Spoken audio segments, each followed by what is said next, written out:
All right, everybody. Thank you so much for joining us for Make a Dog's Day. We are just so thrilled for you that you guys are all joining us today. And we've got the whole schedule for the day up on the screen right now. So in case you have a little extra time and you want to join us for a little bit more, feel free to go ahead and register at berkeleyhumane.org. And we want to do a special thank you to Subaru. They've been doing Subaru Loves Pets Month all month, and today is Make a Dog's Day. So we're glad that you are joining us for this. We're glad that Subaru loves pets as much as we do. And one last thing is we are doing all of these workshops are free for everybody, but Berkeley Humane is a nonprofit adoption center and we depend on support from folks like you. So if you had a great time, feel free to go over to berkeleyhumane.org and make a donation. So then I'm going to go ahead and let Nancy Frensley, our amazing head trainer, go ahead and take us out. All right, and here I come. Let me get a view going here. Good. Nice. Okay, and I'm going to take that down. And I want to welcome everybody. Um, I took tricks, kind of literally. So what we're going to be doing today is I'm going to be doing some trick training and some ways to get tricks and to get a lot of other behaviors out of your dog. And following me, we have Susan Solomon, who's done a great deal of scent work. Going to tell you all about scent work and show you how it's done. So I think we've got kind of a full agenda. So I'm going to begin. You'll notice that I have another camera over here, and I'll be using that a lot today. That will allow me to do demonstrations for you. So in case you don't know me, I am Nancy Frensley. I'm the Senior Behavior and Training Manager here at Berkeley Humane, and I love training. So I think it has so many wonderful benefits. So one of the things that we see in training is that it increases your teamwork and your companionship with your dogs. There's just so much to it. So in order to make training fun, you need to master a few skills and your dog needs to master a few skills. And when I say master, I mean, honestly, it's just a matter of learning it as you go and figuring it out. And that is half the fun. So what I'm going to do is I'm going to start. Sorry about the PowerPoint, but I'm going to start with a few slides. And these will list some of the things that we need to look at when we're training tricks. So I'm going to go ahead and begin with that. Then I'll do a little demonstration of these skills. And after that, we'll teach the trick trifecta, which is the same thing as doggy Pilates. 3 very valuable and fun tricks to do. So I'm going to go to screen share at this point. And okay, I'm hoping everybody can see that. I'm going to start our slideshow, I hope. Hello, there we go. All right, so these basic skills of trick training are the same thing as all the basic skills that you use for everything, for all kinds of training. Let's go on there. Okay. So, number one, and this is something that isn't often considered. Number one, I think it's really, really important that you look for consent. You look for that time when your dog is ready to work with you. And that goes into your handler skill of observation. Look for the dog's consent to work. They'll be ready and they will let you know. And I'll have something that I'll show you using luring to just help start a session. You have to be willing to use approximations. Approximations are little bits of behavior that are going toward what we call the target behavior that you want. So you have to be willing to wait. And a lot of times that just means taking a deep breath. It means really watching for what you want and seeing a little bit of it and telling your dog, wow, that's right, you're going in the right direction. Uh, your dog needs to be able to focus on you. And that can happen very easily if you set up your consent to begin with. They're ready to work, they're looking at you, they go, okay, let's see what we're going to do. And you're going to give them a really nice problem solving session. They're going to figure out how to get that cookie. And why do we use cookies? Why do we use food? Because it's fast, it's easy, we can do rapid reinforcements. Reward placement, how you deliver your food, where you put your food. Honestly, it makes a huge difference in how you get a behavior to work. Okay, your dog must be able to follow a lure. Let me get that out. A piece of food in your hand, your dog follows it. Simple as that. Do that 3 or 4 times before you begin a session and let your dog know following this hand is going to get you a cookie. And they'll start saying, okay, how else do I get a cookie? And then you can begin. The most important thing, of course, is to get the behavior first. You get the behavior or any piece of it. Thinking ahead, setting up an effective training session, really important. And being able to play games with your dogs. A training session might be, 5 treats worth. And at the end of that, play some games, chase a ball, pet your dog, whatever they really enjoy. Okay? Again, in dog skills, if you teach your dog the nose touch and other types of targeting behaviors, it really helps. I'm going to show you today, I'm going to show you a nose touch and a front foot target. And it helps. If you don't have a complete sitting down in fluid work, you'll get that eventually. But the fun thing and the wonderful, nice thing about working with your dog this way is you can develop all of these skills as you go. Okay, so I wanted to give you an example of using approximations. And for that, I want to make sure that you can hear the sound on this. Sometimes that little menu is hard to get down. I may not be able to get it. This is from a recent seminar at Wolf Park. It's just about a minute. They're shaping, what we call shaping, using approximations, this wolf to rest her chin on this bracket for medical care. It's a very common thing that's done in zoo and wild animal parks where they teach the animal to put their head in a certain place. And you know what? We're getting our training and our behavior work everywhere is evolving so that we're teaching our pet animals, our companion animals, to do certain things, to rest their head in a certain place, a real easy chin rest, great trick to teach, so that they're steady and calm during medical procedures. So this is what I want you to notice here is that as she is noticing every moment this wolf pays any kind of attention. And this, again, this is a snippet from a whole session, but anytime this wolf pays any kind of attention or notices this bracket, and that's the beginning of shaping, working with an object. So let's take a look at this. Actually on it right now. I just like him standing here, interacting with it, and oops. Okay, starting over. I was trying to get your computer sound up, but it didn't happen. Actually on it right now. I just like him standing here, interacting with it, and there it is. See it? Every time she clicks, she's using a clicker. Click. You'll notice his body language here. He's a bit leaned back. He's not super comfortable with the object. You see how you can tell the way that he's standing. Good. That's a click. Do you see that? Dog paid attention. So again, I just want him to be comfortable touching it. Yeah, right there. Look at that. I'm going to hand target him over it to get him right before she feeds, she's giving a click. Click. Good. So now she's increasing the behavior of paying attention to the target. Now she's going to help it a little bit using her nose touch. Good. All right.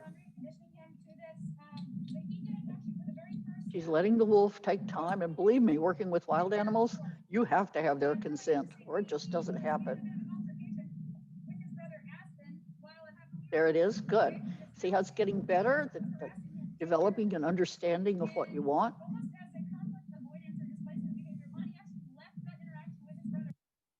Okay, so that's an example. There you go. That's an example of using approximations to shape a behavior. Now, when we do trick training, when we do any training, we do this, but especially in trick training, because you're having fun, because you're trying to get fun behavior with your dog, you develop your skills so much more than than you might do if you're just trying to follow some pattern and teach obedience. You're building a cooperative relationship. It's give and take. It's not all just us over them. They have a say in it too. Uh, you're having fun, okay? As long as you know, keep your sessions where you're having fun. Um, a lot of times when we adopt dogs, so many of us, you know, lots of us, and we hope we do, adopt dogs that have been in somebody else's home. They live somewhere else. They've developed habits and patterns that that they bring to you. And when you start teaching them, you start making all of these new avenues in their brain. You broaden their world, you broaden their ability to adapt. And you'll find out from Dr. Clive today, and you probably already know it, our dogs are among the most adaptable species on the planet. So uh, we can increase that even their adaptability to our home and the situations they're going to be living with simply by creating all of these new avenues in their brain. And of course, tricks. You can show off the amazing skills you develop for all the humans in your world and go, look what I can do with my dog. All right. So we come to pitfalls. The pitfalls of trick training. Frustration. Okay. Yes, I'm frustrated.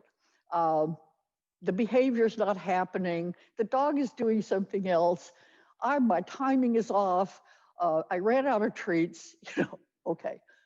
Just plan. Solution, plan for short sessions. Quit when you're happy and ahead. Quit when everybody's happy. And again, give your dog that, hey, we're all done. Let's have a petting break. Let's have a ball break. Just have some fun there. Okay, one of the pitfalls, oh, I didn't think it through before I began. So again, plan each training session ahead, decide what you want to accomplish, but don't get locked into the results. You've got to be flexible. Document your progress, then you'll know where you're going. And all it takes is maybe a sentence on a piece of paper, or a lot of people use a spreadsheet. There's lots of things you can do that will help you document your progress and see where you're going and what you need to change. Didn't notice small changes. A lot of times we get locked into results. We get locked into getting that certain behavior, and we forget to look for those wonderful little bits, pieces of behavior that your dog offers you. And you need to let your dog make a contribution to the process. And especially with tricks, I have so many times, I've had my dogs come up with better tricks than I had planned. And we just used those because they were really wonderful. Okay, and your timing. We talk about marking. I use verbal markers as a rule, although there for some things I do use clickers. It's the same thing, except you have a different tool in your hand. My favorite marker is the letter X, because for excellent, I go X, X, X, and I make that sound every time. And what is marking? Marking is telling your dog the very moment of behavior you're going to be paying for. And that's a fairly easy, oops, somebody's in here. Okay, there's a very easy ability to develop if you just focus on it. And I think one of the most important skills you can have is just being able to laugh off your mistakes and start over. Your dog won't be making any mistakes. If there are mistakes, trust me, it will be yours. Sorry about that, but that is the truth. There. Okay, so next, we're going to do a trick demo. I'll be on the other camera at that point. And I want to remind you, if you have questions about this, please put them in the Q&A box at the bottom of your screen so that we can field your question at the end of this presentation and before going on to Susan. I'm going to work on teaching the trick trifecta, which is sit up, spin, and roll over. And this group is it's called Doggy Pilates because it does a whole lot for your dog. So I'm going to do a little demo first and show you a flow of those behaviors. And then I'm going to show you how to teach them. Work along. It'll go kind of fast, but work along with your dog as much as you can while we work. And if not, just take it in. Okay. So I'm going to go ahead and I've got my, am I ready to work? Okay. Come here, all right? So first, we're going to show just a couple of the, a couple of the skills. It's okay, so thank you. Oh, Solo, come on, you can knock that off. Good, there you go, okay? So one of the main skills is just a simple nose. This is, if I start a session, I might start and say, I want 4 nose touches before you get your cookie. Good job. Or 1. Good. There you go. Nose touch. I mentioned foot targets. And if you want to work at home on developing foot targets, sit, stay, wait. No cookies have been dropped. You can use a simple mouse pad. This is a piece of yoga mat. And either one works well. I'm going to put that one over there. Good. And when her front feet go on it, I'm going to give her a little jackpot. Good. Oh, good. There you go. Good job. There you go. And then I might bring her over to the other side. Solo, come here. Okay. Up. Oh, what happened? So she's got to figure out that I want both those feet on that. Oh, good. There you go. Now that's what gets it. And I'm going to say all done, and I'm going to use a treat to move her off of there. Okay. All right. Come here. Now we're going to look at the 3 tricks in the trick trifecta, and then we're going to teach them, okay? So, Solo, I want you where people can see you. Sit. Sit, please. Now, a simple sit can become a trick if your dog holds your flag. Grasp, hold. There we go. And, oh, we dropped it. Goodness. There we go. Ready? Grasp and hold. Stay. Ta-da! There we go. And she voted. All right. Good girl. Okay. So the 3 tricks we're going to work on over here, right? Sit. Okay. Sit up. Nice for building the core and the hip muscles. Very good. Okay. Come on. Stand up. Back up. Spin. Uh-oh. Not there. Come here. Come on. Ready? Spin. And get around. Get around, please. And jump. Oh, there we go. Drop and roll. Yay, good job, Solo. So that was several tricks for 1 cookie. And what she was doing, I put these down over there, and she's so target oriented, she thought I was asking her to go put her feet on the target. Okay. So let's begin with a little lesson in tricks here. Okay, good. I'm trying to keep her where you can see her work. So when we're working on sit-up is a classic. And some dogs do it naturally. Some dogs just come right up. Small dogs in particular like to go hind legs, okay?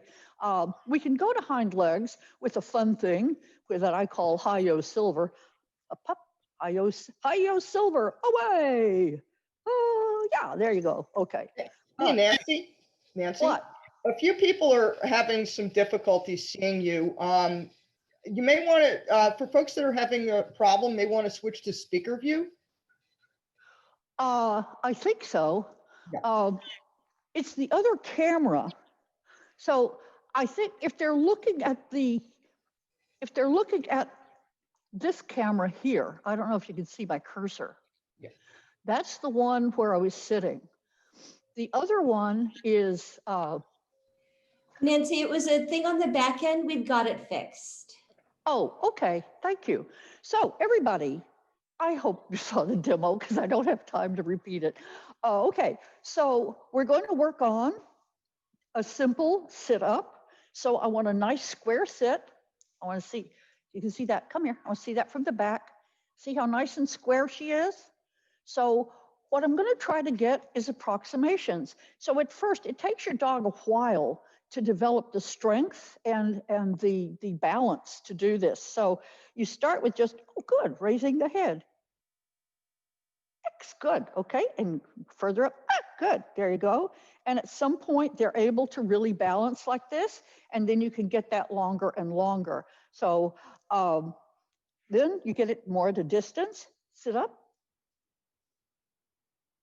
X, very good, okay? And she knows she can finish that behavior when we start. Now, one of the easiest tricks and most fun and healthiest tricks you can teach your dog, stand up please, is to spin. And a lot of people start with like, oh, spin, you know, and your dog doesn't know what you're doing.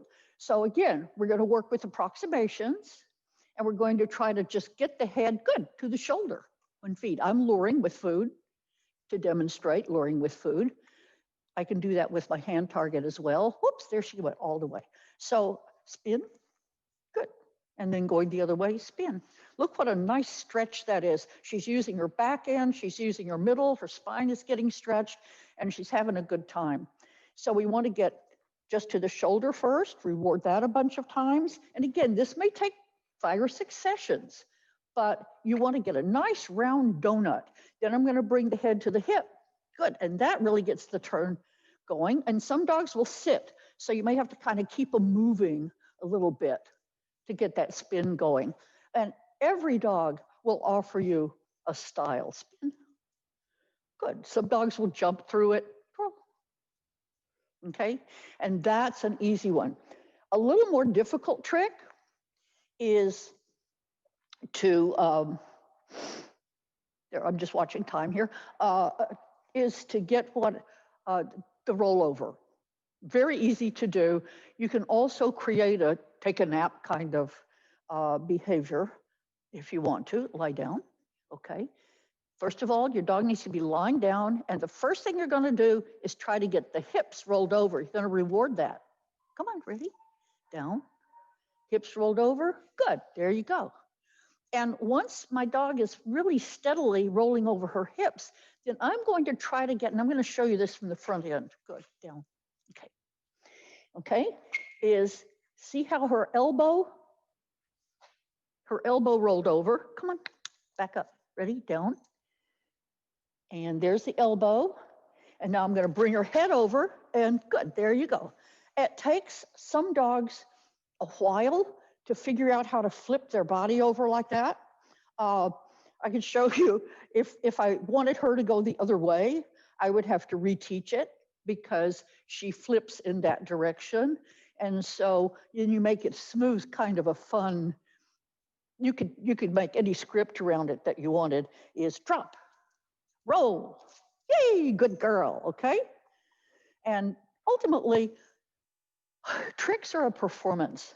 So you really, really want to try to get yourself out of the picture. We'll try to end this piece with a little curtsy, curtsy, X, good girl. There you go, a little curtsy, X, uh-oh, we got it down. What can I do about that? Ready? Curtsy, ah, good girl. Approximations, good. Oh, there you go. So I'm just getting the front end down without the back end. That's good girl, we got that. Okay, and what am I going to tell my dog? All done. Good job. You did a good job there. I'm so proud of you. You did a great job. Okay, so that is the world's briefest trick lesson for 3 tricks, honestly. Okay, so I think where we're going now is, yeah, we're going to remind you that each trick has some stages. And then I think what we want to do, I want to get back to the speaker view, back to the gallery view here. Okay, and I can see what I'm doing. Okay, so I'm ready to take some questions.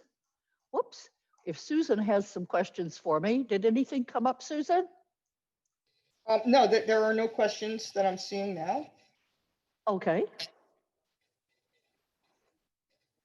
Well, we'll give you a minute. Okay. You can always, and I'm going to go back to screen share for a second to my last slide. Here we go. And there. Okay, so if you have questions or want to take a class, you can go to the website, berkeleyhumane.org, look for Train the Bay, and all our class listings are there. Train the Bay at Berkeley Humane is my email address, and I will be happy to answer any questions. It's also the address for our behavior advice line. So if you have, you know, things that you want to work on or questions, that advice line is free of charge. If you have behavior questions, we have 3 trainers available tonight to answer your questions.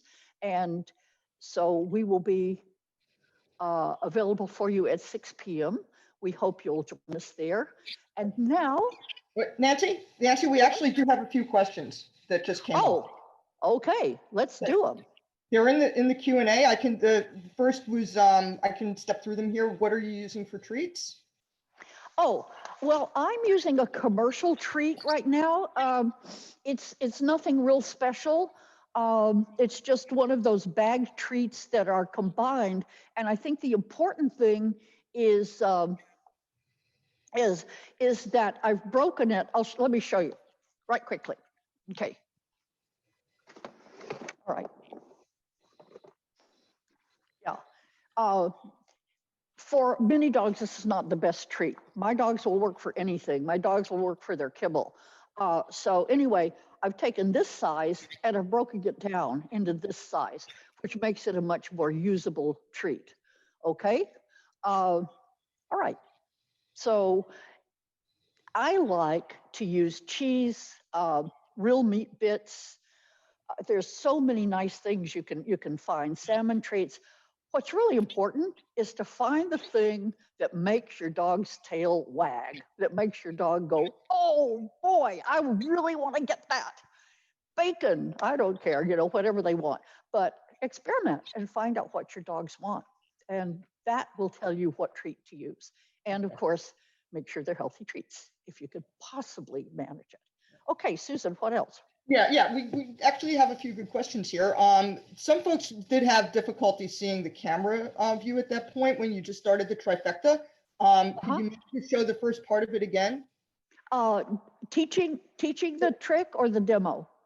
The first part of with teaching it, I guess. Okay, so the first part was sit up and come on back over here, guys, if you can see my camera. Okay, so I'm going to have my dog in a nice square sit.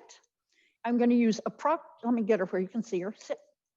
I'm going to use approximations. Good. So at first, all your dogs might do just lift 1 foot. They might just do that, just 1 foot. There you go. Okay. Okay. And then I'm going to stretch a little further. And I think the most important part of this that people forget, they try to do this and it causes the dog up, causes the dog to do that. Okay. So you want to keep that treat really close to the dog's nose and tip backward. Good. And you're looking for your dog to tighten their hips and their core and to start to learn to balance. So we get a real one right there. Good job. Okay. Hopefully that did it. Okay, what else? Okay, so another question on the nose touch. Is the nose touch a focus move? Is the nose touch what? A focus move. So yeah, it is. It's both. It just increases focus by allowing your dog to concentrate on a behavior. If you make that hand touch, that nose touch really, really, really strong, you will use it for so many things. But it does. I use the nose touch to start focusing my dogs before a session. Good. Up here, up, good. I can use it to get behavior. Up, come on up. There you go. Got it. Okay. So I use that for many, many things. And yes, it does increase focus. And dogs love to do it. Once they start nose punching, they love it. Okay. Okay, great. Okay, and then I think there are a couple of specifics here, and folks can email some of those questions in. But I think one other that was relevant here is, how do you teach a dog to not do something? Well, you don't. Okay. Right. That's been called in training terminology, that's a dead dog behavior. You can't teach nothing. Okay, you actually can, but it's much harder to teach anything else. But you can't stop a behavior unless you have something to replace it that works the same way for the dog. Remember, your dogs are getting reinforced by everything around them. The things that are reinforcing or not reinforcing to them, and they'll respond to things that are reinforcing, and those become habits. So like barking, is something that becomes a habit. You can't teach not barking, but you can teach quiet. You can teach go lie down. You can teach go get your ball. You can just alternate some other or teach an alternate behavior. And a dog walking around with a ball in his mouth or a toy in his mouth is not barking. Yes. Okay. Hope that answered it. Great. Okay. And I think one last one here that's relevant to tricks is, how would you teach a dog to fetch? Oh boy. Okay. One, you're not going to get anything unless your dog wants to do it.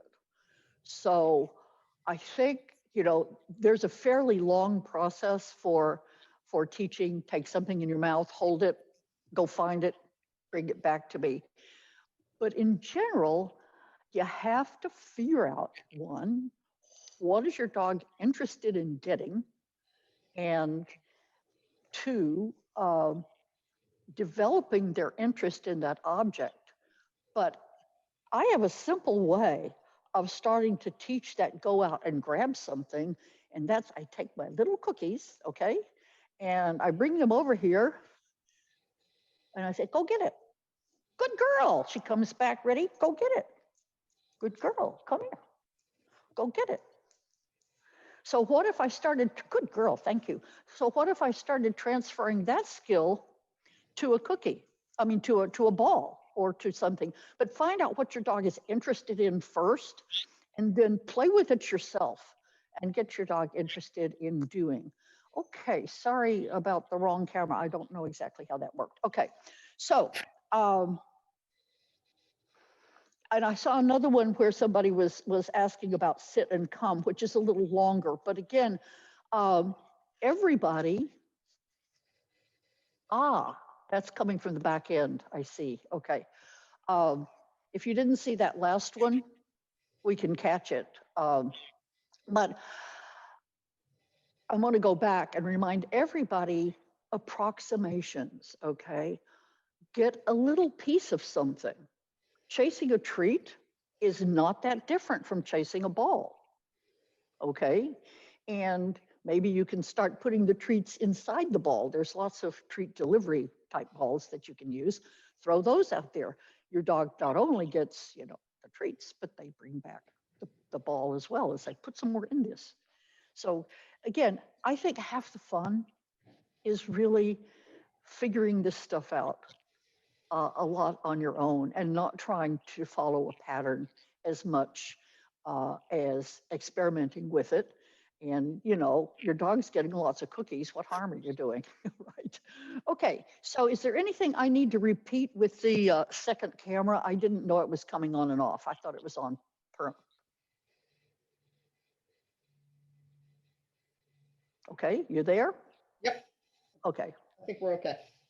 Okay, if we're through with questions, what I'd like to do, Susan has been working the questions for us. So I would like to turn this over to Susan Solomon, who has been with our training organization for quite a while. She does an immense amount of scent work in competition, but she also teaches how just to work with it as a companion dog as well. So she's going to tell you a lot about scent work and show you some really cool stuff.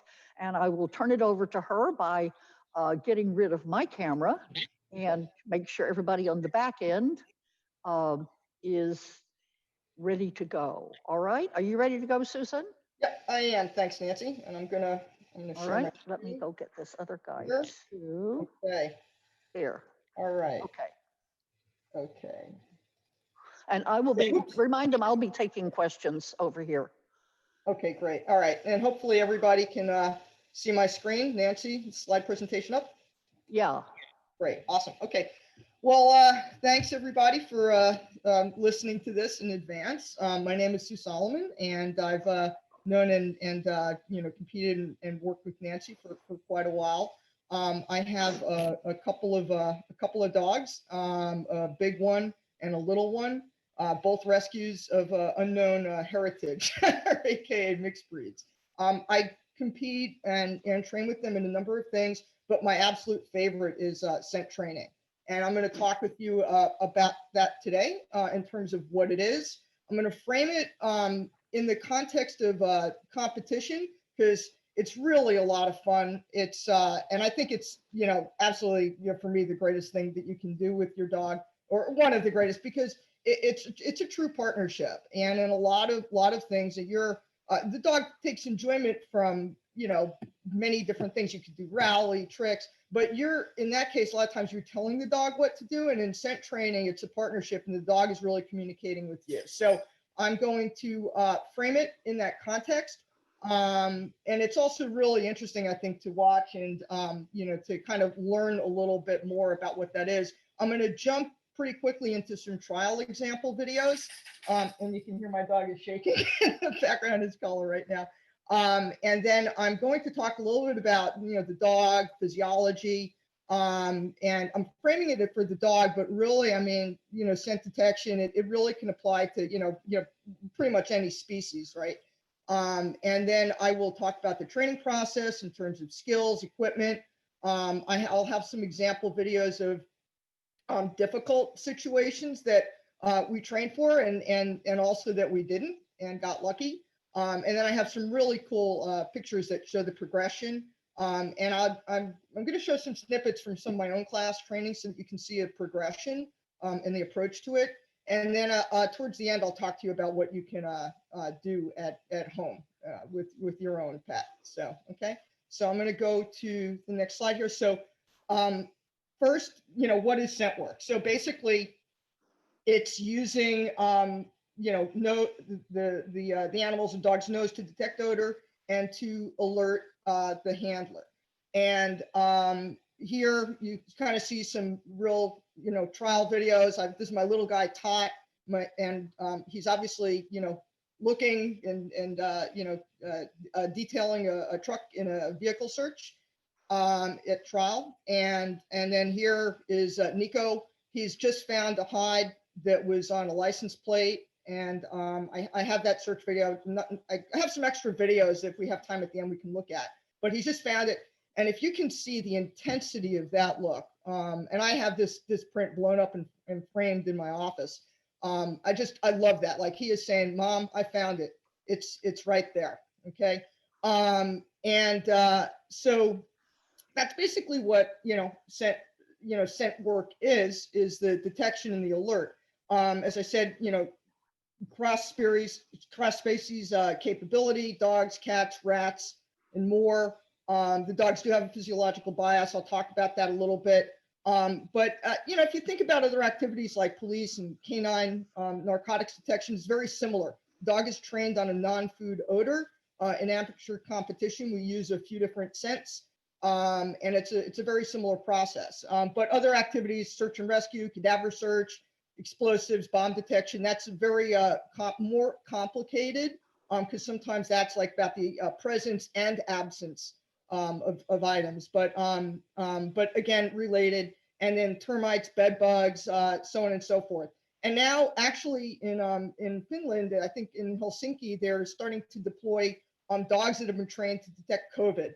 And they are doing kind of like brushing a swab on someone's arm, and then they're taking that and having the dog search in a separate area, so that the handler isn't really put at risk. So, and I think that it's a very high success rate with that. So anyway, so it's a very fun and different thing to do with your dog in a true partnership. So in terms of amateur competition, there are multiple organizations around this internationally. In the US, there's the NACSW, the American Kennel Club recently, past few years got into scent work, and it's been hugely successful. In Canada, there are a couple of organizations, and then when you get to Europe and Australia, there are regional, different regional associations. There are different methodologies. The one I use is more leveraging the dog's natural drive to hunt, the desire to find food, and then odor is introduced subsequently. And there are different other approaches as well. So I'm just going to jump into a quick trial example here. This is an interior search. I'm going to be entering the room. You can see there are 2 cones and a start line. And there are folks in here. It's a timekeeper, a judge, videographer. The search area is pretty much the entirety of the room, except there's a little area there that's also out of play. So it's defined by the blue tape. It could be anywhere. It could be accessible or inaccessible. This is a NW2, which is the second level of competition in the NACSW. The hide is actually on this bucket handle in the back, and you're going to see Tot's going to fly right to it, and you're gonna hear the judge make quite the comment. You'll see I take my time calling it, because in trial you can't make any mistakes. You have to be sure. In training, I probably would call it a little bit quicker. So here we go.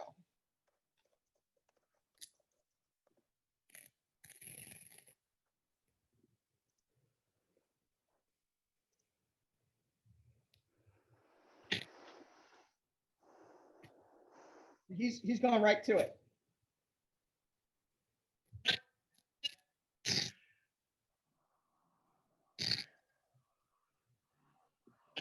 Okay, I wanted to wait for the wow.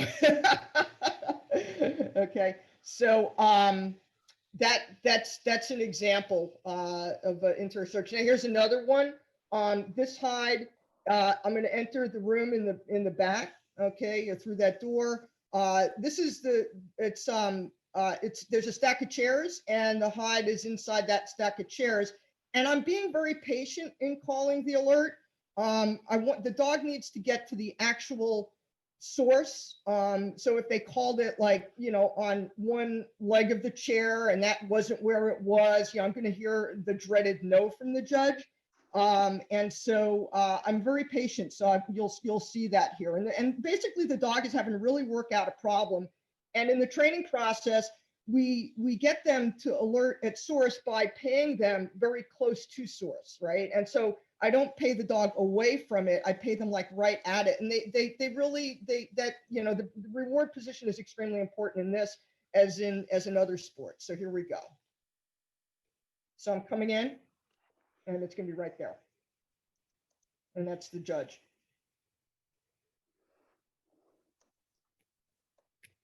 He knows it's a threshold hide too. It's very close to the start.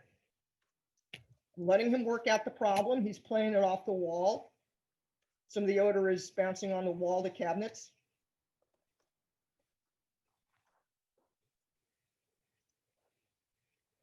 He's going to look back at me.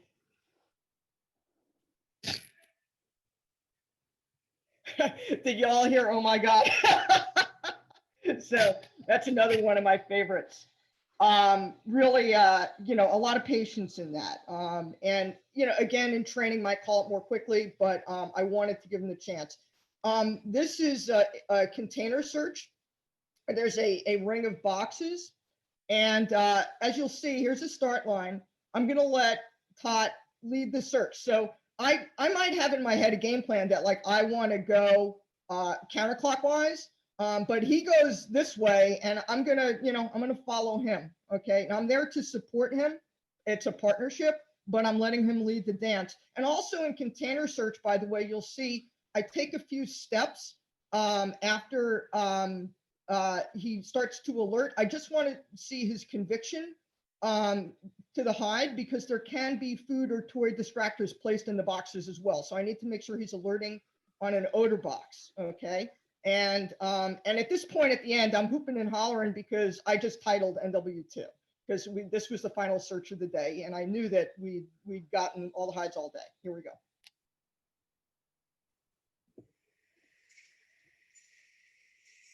and this is on leash. Let's see, I'm gonna follow him.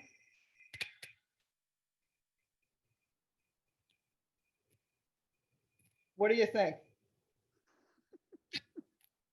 And I know that there are 2 hides. So at this level of competition, you know the number of hides, and we got to find one more.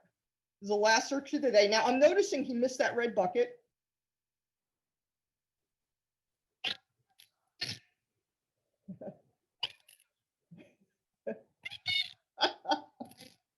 You're gonna get one more woohoo when I walk out the door.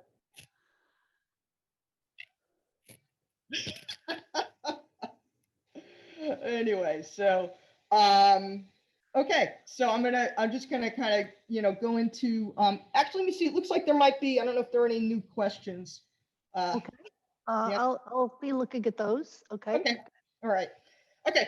So in terms of the dog's nose, this is Nico's nose, and in terms of physiology, they have some advantages. So we have nostrils, and so does the dog, but they have, as you'll see, there are these slits at the side, and actually when they exhale, they're pushing air out, and there's a flap inside that closes, and it actually creates a bit of a suction. So if you've ever heard a dog that's like very actively sniffing, and in those where they do that, they're really sniffing a lot, and very, very rapidly, they're actually kind of doing, exhaling and inhaling really kind of at the same time and using that suction. So it's a different physiology. We have a nostril. They have a lot more. They have, and when you get into the larger breeds, they will have as many as like 200 million or more olfactory cells versus 5 million for a human. And I think when you get to some other breeds like the bloodhound, it gets even higher than that. The brain area devoted to smell in a dog is 40 times larger than for a human. And they have an organ at the roof of their mouth that they're actually kind of like drawing into that. So if you ever see a dog kind of lick a little bit, it's actually assisting their smell. So you might notice that when they're, kind of walking and start to lick the side of a tree. And they use drool to bring in the odor as well.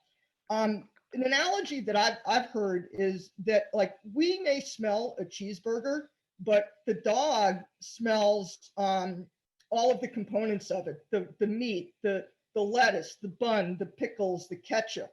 So they can discriminate very finely, and they love playing the scent game. So, Nancy, were there any questions at that point? Yes, and I think this is a really good question. There are 2 questions that I can combine. One is, how do you determine what kind of scent you want, is best for your dog? Or, and the example in narcotics, bed bugs, bombs, So, and the other one is some scents better for small or big dogs, Yeah.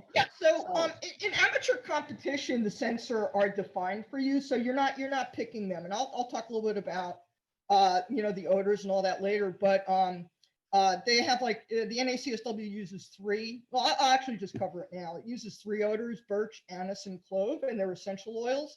They're applied to a Q-tip swab, and then that swab is put in some sort of a vessel or container. So you're not choosing it. The AKC adds an additional odor, unless we are not going to be training we wouldn't have access to narcotics to train with. I mean, I think there are some synthetics, but basically, if you go into amateur competition, those sensors are predefined, and they actually pick those because they don't have any connection to anything aversive. So there are some, like, citrus, for example, is sometimes used in some aversive collars. So you wouldn't have anything that has like a negative connotation to it. I mean, in terms of small dogs versus big, now, the larger breeds, may have some, more, olfactory cells. But small dogs are very, very capable, and they're trained on the same odors. So, okay. Yeah. So I'm going to extend that question just a little more. What if you wanted your dog to, say, find cell phones or bed bugs or bombs? Yeah. How would you go about that? Yeah, so it's really it's the same training process. I mean, obviously, if you're I met someone at a conference once that was training her dog for bed bugs, and she was saying her husband was pretty nervous about it because the risk of those being in the house. But it's a pairing process basically. So and again, there's some different methodologies, but in the methodology I follow, you basically teach the dog to look, search. You expand. Well, you don't have to teach them to search, but they kind of know. But you increase the complexity of it, and you set context that like that's what we're doing now, and then you end up pairing that odor to food, and then the food is faded but is maintained a percentage of the time so that you keep their drive and motivation high. So it's a very similar pairing process. Good, thank you. Go on to, no more questions right now. All right, great, awesome. So in terms of competition, the search area types, there are, for the NACSW, there are 4. So interior, exterior, and you basically, and right now with COVID, it's a little difficult. I have been working with a few friends and more introductory students. You want to start in a low distraction area because there are a lot of smells. You wouldn't start on grass, and it's a little bit more difficult to start outdoors, but you can, and I'm of necessity doing that right now. But there are also vehicle search. And you actually, in that case, you're not setting context by having food in boxes. And I'll talk a little bit more about the training process later, but you want the dog to actually be on the vehicle. So that's handled a little differently. And then there's container searches of various types, target boxes, hard containers, fabric, so on and so forth. The AKC does buried hides. Depending on the level, they tend to do a little bit of sand or dirt, or I think even water when you get into higher levels. And then there's the concept of being leashed or unleashed during a search. And sometimes it's an option which way you want to go. And sometimes you have to demonstrate proficiency in understanding the odor before you're allowed to trial. And that's an odor recognition test. Okay. All right. In terms of equipment, I have my guys modeling here. They have their own harness that they wear that signals like this is the game that we're going to play today. So these are these Comfort Flex harnesses, and they're sporting them for you there. We actually want the dog to pull well, we don't want to have a lot of tension on the leash, but we want them very motivated to kind of drive forward. So sometimes we use a little bit of restraint and like pulling back at the start line so the dog like kind of like fly into the room. And we'll use like longer lines so we don't impede the dog. And we'll sometimes make a decision about the length and whether you'll see here, this one has a handle, this one doesn't. That way I can drop it and it won't get caught up in anything. And these are made of biothane. And then I've even seen a class done online or a section of a class on practicing clipping and unclipping, because sometimes you can go either way in trial. Okay. All right. So competition target odors, I think I went through this before. They come from trees. These are the ones for the NACSW, and then the AKC added cypress, and in Canada, they have wintergreen pine and red thyme are added also. Okay. Handling and preparation, you have to be very careful. It's basically, you can see these are birch, anise, clove. I have them in dropper jars. These are Q-tips that I've cut into, well, really thirds, and you kind of toss the rod in the middle. And the methodology NACSW is you put the Q-tips, a lot of them, into a mason jar, and you add some oil, a little bit of oil, a few drops, and rotate it. The AKC has the oil is applied directly to the Q-tip, which results in a higher concentration of odor. So there are some differences there. You have to be careful. It's kind of like poison oak. If you get it on your hands, it's going to remain if it touches the surface. So you have to clean up with alcohol, and you generally don't want to wear gloves or be extremely careful when you're handling the oils.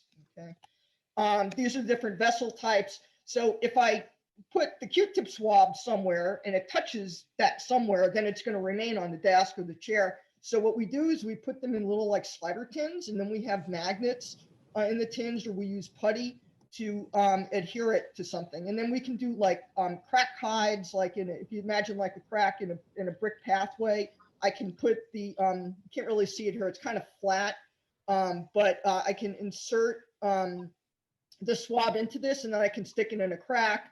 Same thing with this electrical tube, or this vial. I have a hole punched in the top. I can stick that into the ground. So really you can put the hides anywhere. It's the dogs see or they smell like a broader scent picture. So sometimes it's important that I need to proof them against that they don't start to associate the putty with the odor, or to, think that, they need to alert on putty. And then, God forbid, we're doing a search and we're in a museum and there's earthquake putty. I'm going to get an alert on that. So you proof against the collateral scent items, and you also proof against that the dog sees a tin and alerts on that. So, and then this is just a Pelican. It's a camera box, and it's kind of like airtight. And this is my odor kit. You can see I've got birch, anise, clove, vials, magnets, got a hemostat, tweezers, and these are my slider tins, and I have them color coded so I know what odor have. Okay. Nancy, are there any other questions, or are we okay? Yeah, we had a question on what is the scent game, and I want to just insert something that a judge said to me when we're talking about game. He said to our group when he was doing the debriefing, he said, remember, have fun out there. You're not looking for landmines, you're looking for Q-tips. I just thought that was funny. Yeah. So what is the scent game, actually? The scent game, I'm not sure if I know what you're referring to there. Like actually just, playing, looking, or I don't know. I don't understand. Right. I think she's referring to, what were you calling the scent game? That's the game where your dog just learns to look for stuff. Oh, right. Yeah, sure. In the very beginning, you're teaching them to just kind of look. I mean, if I throw a, kibble or cookie on the floor, and they're gonna try to find it, right? But what I want them to learn is to look like everywhere. And actually and I'll talk about like different complexity of hides, but you want them to, even like in the more, higher levels of competition, I want them to consider that the odor could be on the ceiling, right? I was in an elite level trial with Nico, and they had a hide up on the basketball hoop in a gymnasium. And what dog is going to think to look there, right? So you basically are teaching them like, hey, this game is where you're going to look for things, and they can be in places that you wouldn't even imagine. And not only are you going to find it, but you're not going to be able to get to it. So you're going to need to tell me, and then I'm going to reward you for finding it. So that's kind of like the bigger picture of the game. Okay. Okay. So here is a slide. I won't spend too much time on it, but in terms of training, there's a lot of different skills, right? And there's a lot of complexity. And these are the things. This column is pretty much like the dog learns these things, and this is like the human side of it. So you'll see an example in a video I have next on odor obedience, that we want the dog, once they're trained on an odor like birch, that they drive to that odor no matter what's going on, okay? And that's called odor obedience. And then you want them to put their nose on the source, right? As I said before, if it's on the chair leg, it's different than being at the base of the chair, top of the chair. They need to be right at it. We teach them what are productive objects, where hides could possibly be. Trapping odor, elevated, where you can't reach it. It could be put like inside of a cabinet, and the dog has to basically alert to the front of the cabinet. And threshold hides, corners, distractors. So you see there's a lot of stuff here from the dog's perspective, and then from the handler, observation, how to handle the leash, not impede the dog, consider air movement. If it's a vehicle search and the wind is blowing a certain way, and I know how many hides there are, do I want to start into the wind or with the wind at my back? All those things can really make a big difference. Playing the start line, walking a search pattern. Basically, I want the dog to, if we're in an area, I want to make sure that they get to all four corners, and then we cross the middle and potentially do it in both directions, so that they're not going to miss anything. Detailing, there's so many different things. I mean, I could talk for hours about it, but I'm just going to show you that real quickly. Okay. So now I'm going to, this is an example of odor obedience. So I was with Nico in an NW3 trial, which is a higher level of trial. And there's a container search, and they had it outdoors, and which is unusual, but it's possible. And there was a whole bunch of deer apparently on a field very nearby. 2/3 of the dogs failed this search because either they and or their handler were distracted by the deer. Nico didn't notice it, neither did I. I only heard about the deer when we got to the trial briefing. And like I say here, the teams weren't so lucky. Okay. Okay.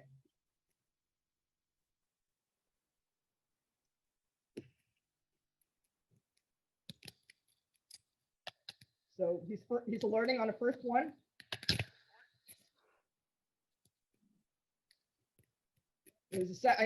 Now this, at this level, I don't know how many hides there are.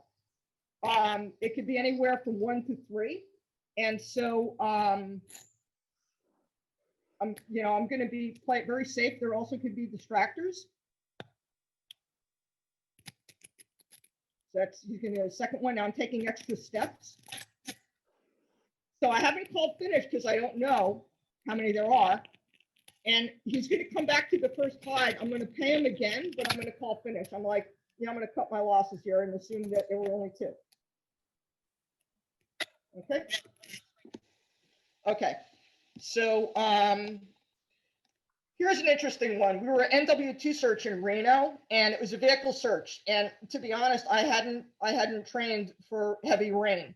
And that's what it was that day. As a matter of fact, there was snow over the pass and couldn't even come back to the Bay Area until the following day. We hadn't prepared for it, but he does his job here, and I got lucky that the rain didn't affect him. So you'll just see.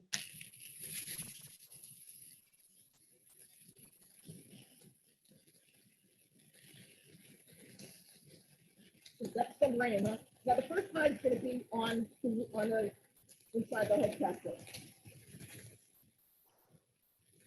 I know how many hides there are. I know that there are 2. So I called that one pretty quickly.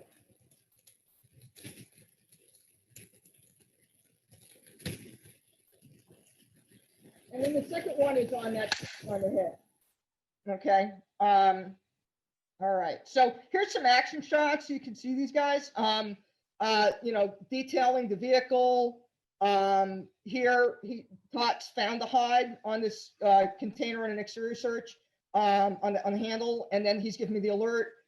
In this one, we actually got a no, and he alerted on the back of the truck because the air can blow the odor under and across. You have to be vehicles are very difficult. So the judge gave us the opportunity for him to end on a success, which is important. So I was able to take him to the hide, which is actually at the front of the license plate. Here is Nico. He's approaching a bench. Here you'll see he's starting to lick the bench to bring in the smell, and he's giving me an alert. And this is that license plate set up before. He's smelling it. He's alerting. And then I think I probably delayed paying him slightly. And he was like, "Hey, Mom, where is it? Where's my cookie?" All right. So you can just see the intensity. Okay. All right. For this one, this is interesting. This is an inaccessible elevated hide.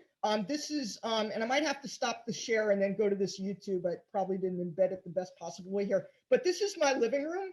And this is the hide. I actually have it up above some artwork. So let me stop share for 1 second here. And I'm gonna go back to here. And okay, oops, I'm gonna pause it. And I need to go back here to share my screen again. Okay. Okay, can you see that? Yes, either way. Okay. Yes. So you're gonna see how clear it is that he knows where it is when he finally gets there. And that's Tot chirping in the background. He wants to search. I have him baby gated in the other room.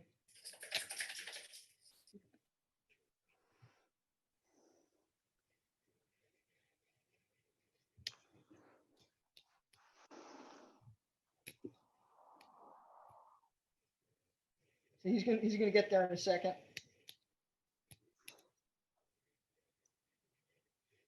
So he can tell that it's high. He's in odor. He knows there's something in the room. So watch this.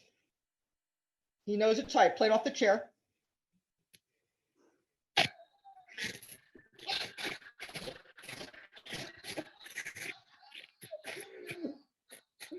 Okay. So anyway, I'm gonna go back to the presentation here and let me, oops, see Daisy. Okay, let me Okay, share and my screen while you're again. doing that, another question came in, which is a good one. Can dogs of any age take part in scent training, or is it better only for young ones? No, it's actually, that's an excellent question. So you can have dogs of any age, and sometimes, like, you know, nose work is a sport that caters to you know, really. Actually, I'm gonna let Nico out here for a second. Okay, and while she does that, I will mention that I've had blind dogs, deaf dogs. Blind dogs have a great deal of fun doing this. They really learn to target their odors, and they find them, and they learn to handle themselves really well. So I think it's very therapeutic. It's a sport, you know, if you have like sometimes like a sport like agility, it's more, you know, that's something that they have to retire from, you know, earlier. But scent work, I mean, you know, it's great for dogs, handicapped dogs. You can have dogs even like in a, you know, in a cart. I've seen examples of that. So it's really for any age. Okay. Okay. Training process. So I explained that, you know, we start with we use boxes to set context. We basically put food in boxes, and we have the dogs, you know, find it, and we start with a simple pattern. So the self-reward is it's in the box, they get it themselves. The timing is perfect, right, by definition. Then handler reward is added to the equation. So that the dog starts to look to the handler for the reward. And eventually we have the food in a tin that the dog can't get, but they can smell the food. And then we come in and reward them with food, right? So they found food, but they can't get it. And then we become an important part of the equation for them. And then we add complexity. We introduce environmental objects. You know, they have to like push boxes away to get inside of boxes. And then when we go to odor, we return to a simple, again, like a simple line of boxes with odor and food paired, and then we introduce the complexity again. So we kind of like go back to the beginning. And so that's basically it. Okay, so I'm just going to show you, Nancy, I'm just time check. I think we're probably okay still for a bit. I've got, but stop me if I'm going too long. I've got some training class videos that show the progression. I'll go through these kind of quickly. This is my intro to nose work week 1. And we have just, you see, a limited number of boxes. This is the owner, handler of Walt, and I'm going to run the dog. We did several rounds, and then now we've got to where I've got Walt on a leash, okay? And it's a simple straight line. So I'll show you that. So she's putting food in the boxes. And he's going to fly off the start line. Watch that. That's a motivated dog. And the first round, he didn't even want to approach the boxes, which is why I have a box here that's like flat. So we made it very safe and simple for him. Okay. Okay. Now this is week 2. I have more boxes, and I've got some environmental objects. Okay.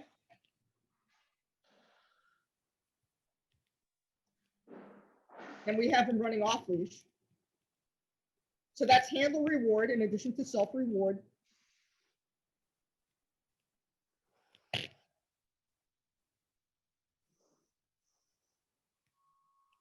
Okay, so you kind of see. And then this is week 6.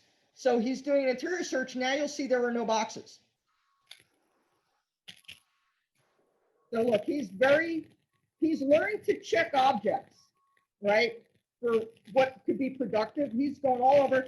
He's going to find some food, and then she's going in to pay him. And now we have a Mako RT, okay, where there's boxes. Okay. So the dog has to alert, and obviously they can't get to the food. Okay. Now, what do you guys think? Do you think that that's it? I do. He's not calling it, so I'm encouraging him to, you know, call it. Okay. And the dog will go back and he'll call alert now. Say alert, he does. Okay. So now intro to odor, week 1. Okay, we go back to simple, and we're pairing the first odor with food. Okay.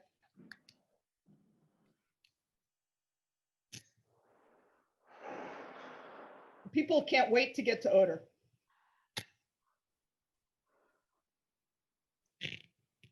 Okay, there you go. All right, so, and then we move on to advanced or continuing nose work, where we're going through all the different search areas. We do it in different environments, different conditions. We place distractors. And I know there was a question in the tricks, like how do you teach a dog to not do something? The way we teach them, like, for example, to not alert on food is basically it's in a box and they can't get to the food. So we just don't pay them. Okay. And actually in the beginning, you can kind of tell the difference because they're really trying to like get inside that box. Okay. So I'm going to move on here to what are fun nose things that, you can do at home. Okay. There is, simply the concept of doing a kibble scatter, right? Throwing kibble out, right? And then they can go find it. You can hide food and progressively increase the complexity. Okay. So you can start with visible food hides in containers. Instead of asking your dog to sit and stay, you would tether them and then release them, right? Because we don't want them to be conflicted that, you're asking them to do something that's a little too difficult. We often don't want to combine obedience with scent training. Then you can move to hinds that aren't in containers that are, start easy, then make it progressively more complex in different areas of the house. A scenting box game. You can have food in, you can have 5 to 8 containers, the food's in one. And the dog finds it, and then you pay them additionally, okay? And then maybe you move that box that had the food and just repeat that process. You can do that with a friend or a family member that moves the boxes around. You can purchase snuffle mats, okay? This is kind of a dog using their nose to like forage food. Here's an example like from Amazon. It's made of fleece, and you put their kibble into there, and it takes them like a lot longer to eat it, and they're really using their brain, and it's a lot of fun. Some shelters will add some calming scents to bedding, like lavender, to stimulate them. And sometimes when you walk your dog, you can take them on what I'll call more of a sniff walk or a smell walk, along line in a harness. Okay, Nancy, go ahead. Okay, was there a question? Okay, yes. And Susan, I'm getting a signal that we need to start wrapping.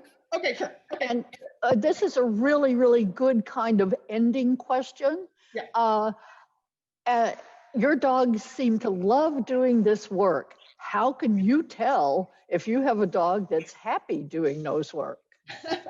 Yeah, it's a good question. I mean, I think that dogs that are food motivated, that have motivation of some sort, will love this. Now we trained it with food. 95% of the dogs are interested in food reward. And 5% we actually can use a toy. But you'll know. I mean, they're gonna, in the beginning, I can tell you, Tot was very reluctant to even put his head in a box. We had to make them flat. We had to put the food actually outside the box. He was very fearful. He was actually a shelter project dog that I adopted. And God, the enthusiasm now is absolutely incredible. So you're going to see that transition. And even in that first nose work class with Walt, he was very hesitant, and you'll know. I mean, they're going to be so excited, like they know, like, oh, again, like it's almost like they're just trembling with joy, So that's it. Right, and I'll tell you, I have. I'll tell you that. Sorry, I had somebody coming in the room here. I'll tell you that the dogs look at you like, oh, you mean I can really steal this food? That's they learn that this is really fun, and a lot of times they haven't been allowed to do it. So I'll let you wrap up, Susan. That's fine. Yeah. So I basically was at the end there. And so if there, I don't know if there are any other questions, but you can send, email to Nancy, traintoday@berkeleyhumane.org, or myself, solomon@bigoldcanine.com, as you see on the screen there. Yeah, so I'm going to stop the share here, and I'm going to see if I'm going to look in the Q&A. Okay. Yeah. So anyway. That's it. Okay, and I'm going to turn me back on. And I would like to say to everybody, thank you so much for attending. And we've really enjoyed putting this together and doing it for you. And we hope you'll get back to Train the Bay. Susan, also, if you're interested in scent work, we're not doing it right this second at Berkeley Humane, but Susan is probably going to have some things coming up. So definitely you can contact her, or I can contact her for you. So thank you all very, very much. I'm going to let Morgan finish up for today. You there? Thank you guys so much for joining. And one question that we had a couple of times is whether the recording will be available. And so we will be sending that out after after all of the workshops today are done. So again, just thank you so much for attending. And that concludes our webinar.